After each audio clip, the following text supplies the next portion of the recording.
En Australie, la Haute Cour a annulé la condamnation à 6 ans de prison du cardinal George Pell, ancien haut dirigeant du Vatican, condamné en première et en seconde instance pour abus sexuels sur 2 mineurs. Il avait toujours clamé son innocence. Vincent Hervouette.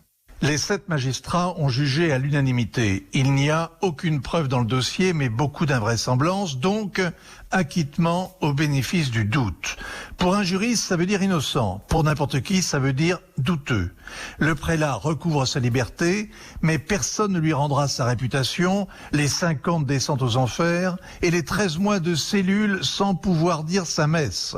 Il a aussi perdu son poste au Vatican, dont il était le ministre de l'économie. Hier, le pape a prié pour les victimes d'erreurs judiciaires, mais l'entourage se console qu'un prélat plutôt conservateur se retrouve écarté.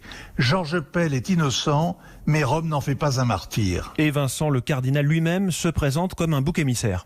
À sa levée d'écrou, il a dit « Mon procès n'est pas un référendum sur l'Église catholique ou un référendum contre la gestion de la pédophilie dans l'Église d'Australie. La question était de savoir si j'ai commis ces crimes horribles et ce n'est pas le cas. Si George Pell est innocent, ceux qui l'ont persécuté ne l'étaient pas. La police a tout fait pour le détruire. Avec un col romain, on est coupable, sauf à démontrer qu'on est innocent. La presse a suivi à mort. George Pell est détesté par l'opinion publique. Pour la Semaine Sainte, les chrétiens n'auront pas de chemin de croix, pas de vigie pascale, pas de messe solennelle. C'était jamais arrivé dans l'histoire des guerres et des épidémies. Le coronavirus a tout annulé.